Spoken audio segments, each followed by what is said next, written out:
Un chien qui porte plainte à la police. Cette histoire m'a été rapportée par un abonné du Gabon. Voici son témoignage. Les faits se sont déroulés à Tchibanga, dans la province de Nyanga, au Gabon. Je vivais à l'époque chez ma tante et mon oncle au quartier Batiengui. Depuis quelques nuits, il y avait des chiens qui venaient voler et manger les poules de mon oncle. Une nuit, nous avons entendu les cris des poules effrayées. Mon oncle et mon cousin sont alors sortis avec leurs fusils. Ils ont vu les chiens qui s'attaquaient aux poules. Et mon oncle tira sur l'un des chiens qui fut touché au niveau du postérieur. Dans un jappement de douleur, ce dernier prit la fuite avec les autres chiens.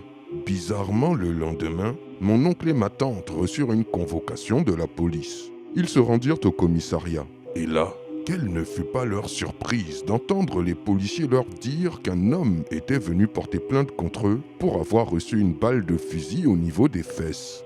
Mon oncle dit aux policiers que le seul être sur lequel il avait tiré la veille était un chien qui était venu voler ses poules. Peu surpris, le policier lui dit que le monsieur en question n'en était pas à sa première plainte et qu'à chaque fois, il y avait une histoire de chien derrière. Le représentant des forces de l'ordre avoua à demi-mot qu'il soupçonnait fortement le monsieur d'être un sorcier qui se transforme en chien la nuit. Quelle histoire étrange! Mes amis du Gabon, auriez-vous déjà entendu parler d'histoires d'hommes-chiens près de chez vous? J'attends vos réponses dans les commentaires. Quant à mes autres abonnés, dites-moi aussi ce que vous en pensez. Je vous dis à très bientôt pour une nouvelle vidéo. C'était Takashi J, numéro 1 sur les histoires mystiques de l'Afrique.